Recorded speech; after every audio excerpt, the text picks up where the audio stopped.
Maraming salamat po.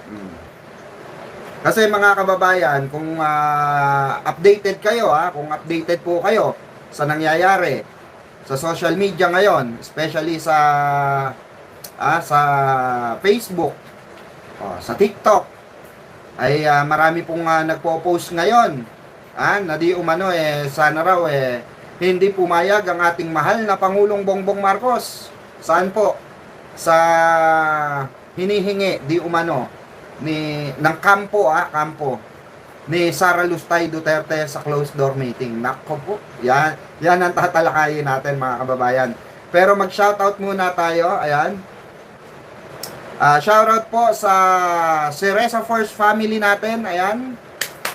Cereza First Family, mega love shoutout. And of course, dyan po sa bumubuo sa VMB family natin, sa lahat po ng admin ng VMB family, mega love shoutout po sa inyo at mabuhay po kayo. At of course, M. Cervera Forever, mega love shoutout. At sa mga forever kissable lips ni Tol Chris Ulo.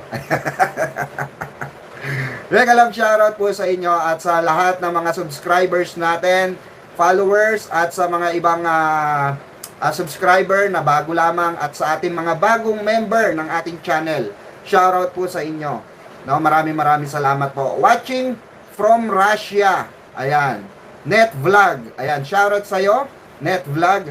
Reynaldo Yako, good afternoon sir. Ayan, good afternoon din po. Reynaldo Yako. Ay nako, wala ako tiwala. Yan, Sara Lustay. Sabi ni Net Vlog. Yan nga po ang pag-uusapan natin ngayon, Ma'am Net Vlog. Yan ang pag-uusapan natin ngayon.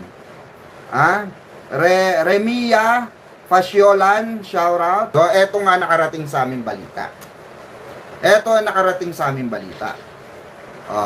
Na di umano, kahapon, after kasi nung impeachment. Kasi di ba nagkalat yung ni Sara Lustay, yung kampo ni Sara Lustay, nagkalat po sa impeachment, di ba? Siguro nang bato na naman siya ng laptop. Di natin alam kung nang bato siya ng laptop o anong ginawa niya. Di ba? Ma'am Lonely TV, shoutout po at sa First Family natin, shoutout. Siguro nang bato ng laptop. O nang bugbog na naman siya. Alam niyo naman to si Sara, bangag to May ketek to sa ulo, di ba? So siguro, napagtanto niya na wala na siyang pag-asa dito sa impeachment trial na ito. Na may tendency ma-convict na siya. Baka may nakita niya or nalaman niya, mga kababayan, mga kabengador, nalaman niya siguro ni Bangag na Lustay, nalaman niya siguro na, ma'am, wala na tayong pag-asa rito. Ginawa na namin ang lahat. Di ba? May tendency ganon. May tendency ganon. Akin lang to sarili kong theory to. May tendency ganon na pwedeng umamin na sa kanya, no? Yung mga niya, mga attorney niya, defense team niya na, madam, wala na po talaga. Parang kailangan na nating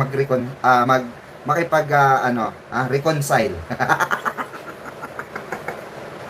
Siguro ganon, siguro ganon ang ginawa. Hindi naman natin sinasabing ganon ang sinabi nung may tendency na ganon.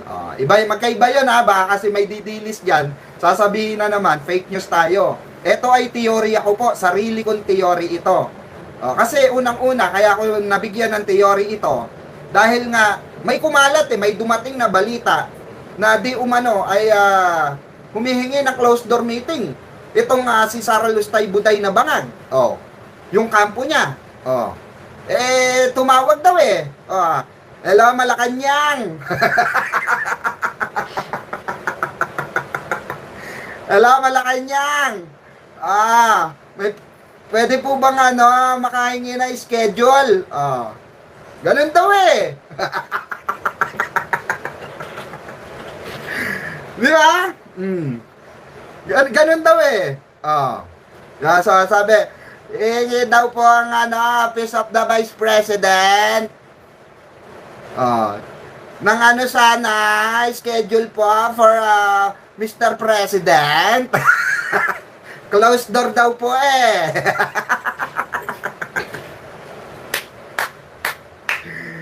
Di ba?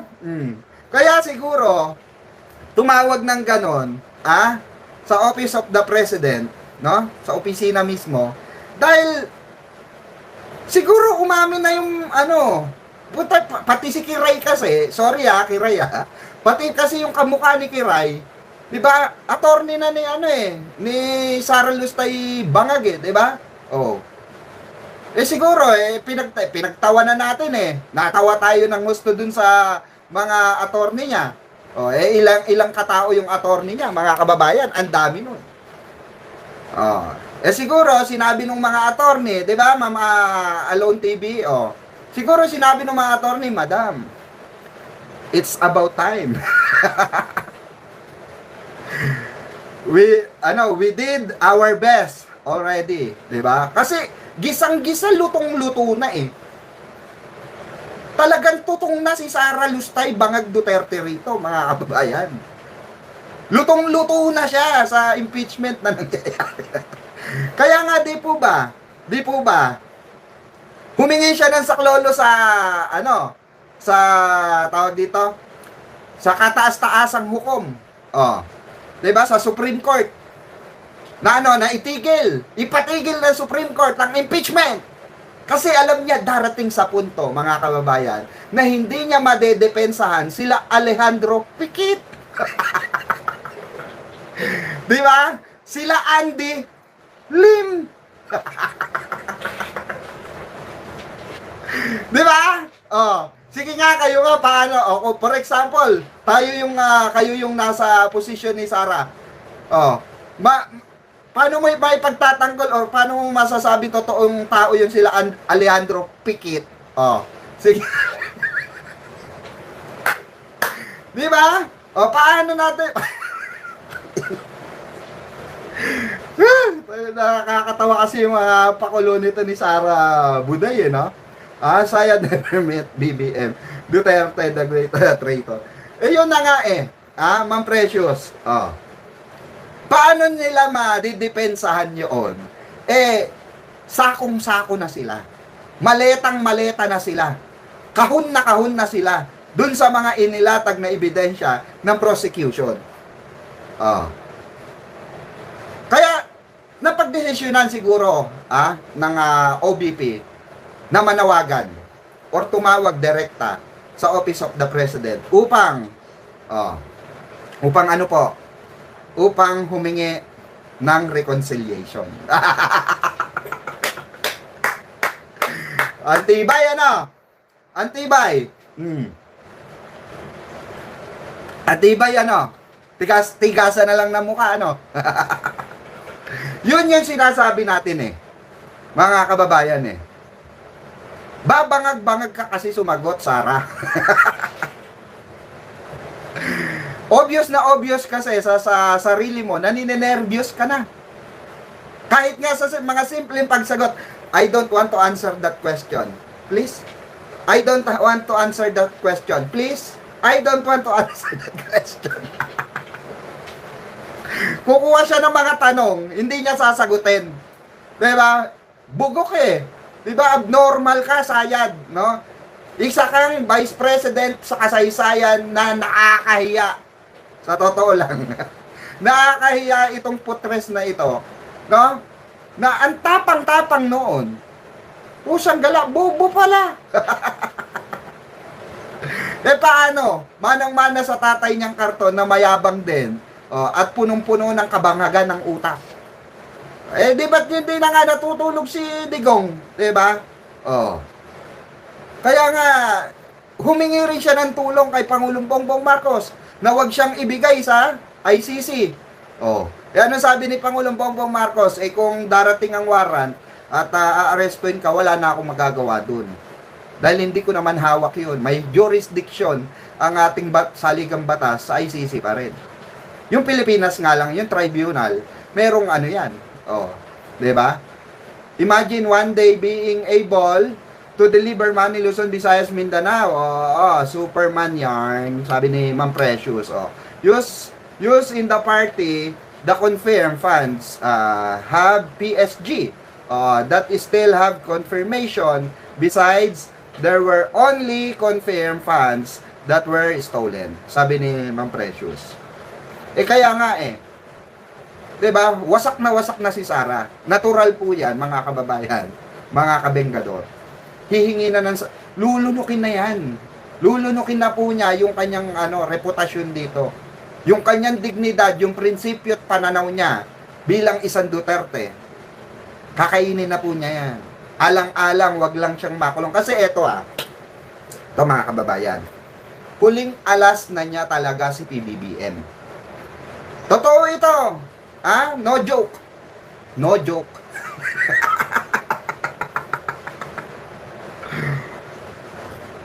No joke.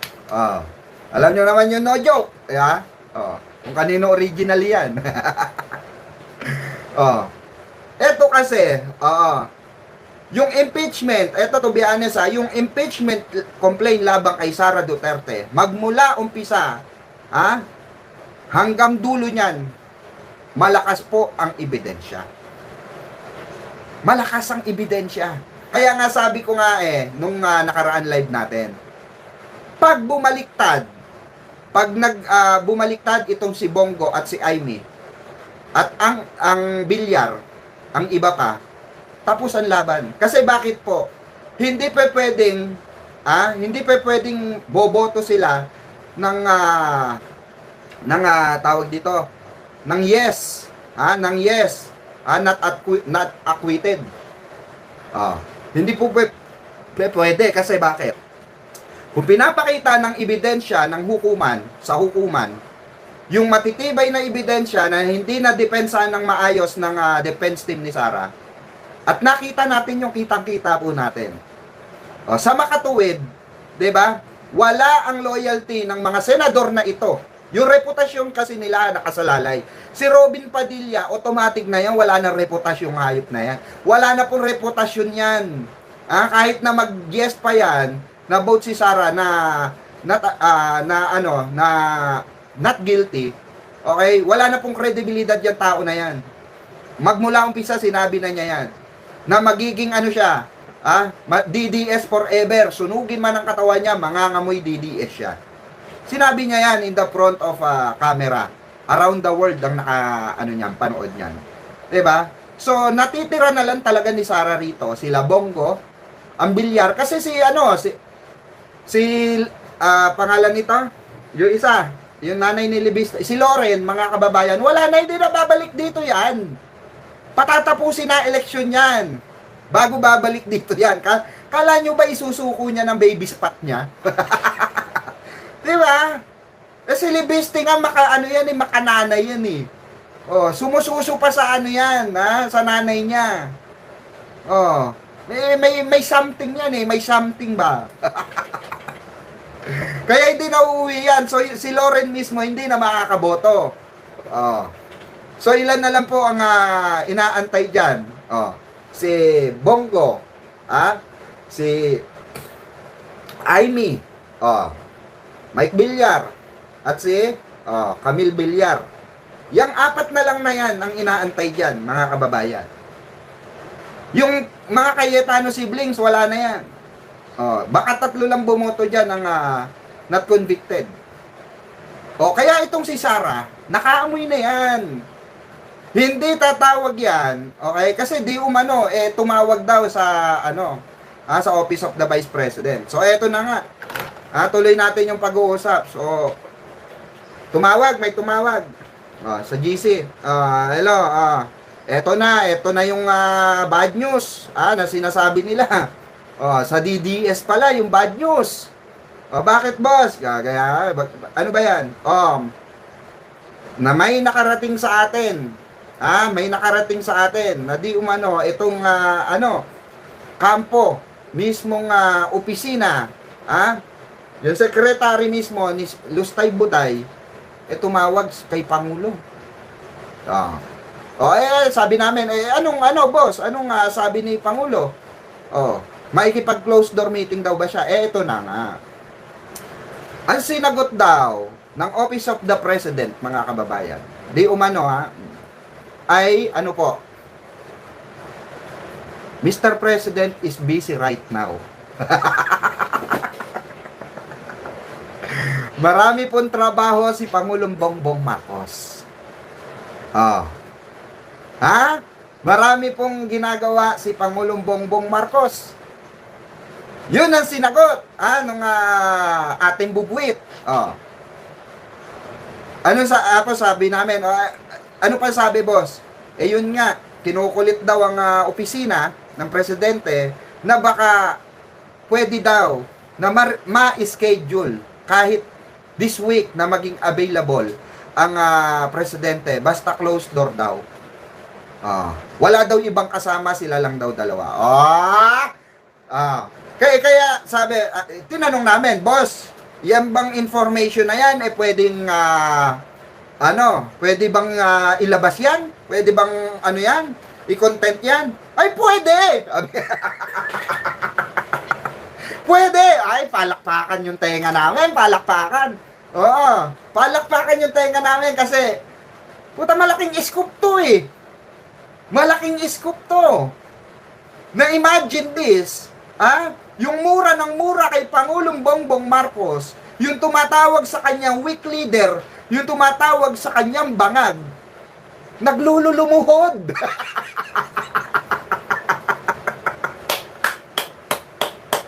Magaling kang kupal ka.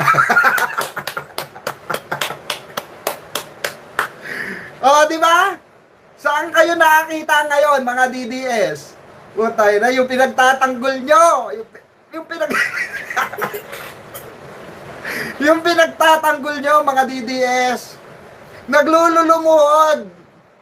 Pangawa mo na. Bigyan nyo kay schedule.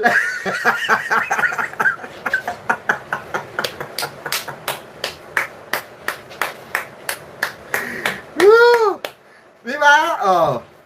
Siyempre si BBM pa ba? Si BBM pa ba? Papunta pa lang si Sara, nahilik na si PBBM, masarap ang tulog. Di ba? Walang pakialam si Pangulong Bongbong Marcos diyan. Walang pakialam yan. Kaya kayong mga DDS supporter, sabihin nyo kay Sara Lustay Bangag Duterte, magkape na lang. Sarap magkape. Yung tipong relax ka lang, no? Wala kayo iniisip na problema. Parang ganyan parang ganyan din ata pakiramdam nila Boss Mike, nila Nyolo. Sino pa? Sila Chris Ulo, Ballpoint Man, lahat ata ng Bengador, ganong. Habang nakakuya-kuy, no? Kasi, mga kababayan, ang laking sampal kasi nito mga kababayan, sa totoo lang. Ang laking sampal sa mga lumalaban. Banateros! Call out na natin, oy, Banateros! Sabihin nyo nga kay Sara Lustay, Bangag Duterte. Sabihin nyo, sa tampalasa na yan, sabihin nyo, wag mang istorbo sa Office of the President. Busy ang Pangulo. Busy ang Pangulo nagtratrabaho Di ba? Ginugulo mo Sare, wag mong guluhin. Di ba? Di ba mga kababayan? Di ba mga ka-BBM? Wag guluhin si Pangulo, nagtratrabaho Ginugulo Di ba? Huwag ganun, masama yun. Magtrabaho ka rin kasi. Di ba? Paano yan? Di matitigil na payroll ng Banateros. Kasi wala Makatakbo pa ba yan sa 2028? Hindi, ipagpalagay na natin. Makalusot. Sige na. Di ba? Hindi ma-convict. Sa tingin nyo ba, mananalo pa ba yan? Hindi na. Hindi na. 4 ang kalaban yan. 4 sama-sama yan. Sino pa bang susuportang kay Sara Duterte? Eh, kitang-kita nga ng taong bayan paano siya sumagot. 'Di ba? Oh, 'di ba Ma'am Angelita Lozada? Oh, andyan na rin. Crying DDS. You have no hair. Oo. Just sleep at home. Gangster, you know, we do that better than anybody. I bet you got it twisted, you don't know who to trust. So many player hating niggas trying to sound like us. Say they ready for the front, but I don't think they know it. Straight to the depths of hell is where them cowards going. Well, all you still down, nigga, holler when you see me. And let these devils be sorry for the day they finally free me. I got a caravan of niggas every time we ride. Hitting motherfuckers up when we pass by. Until I die, live the life of a boss player.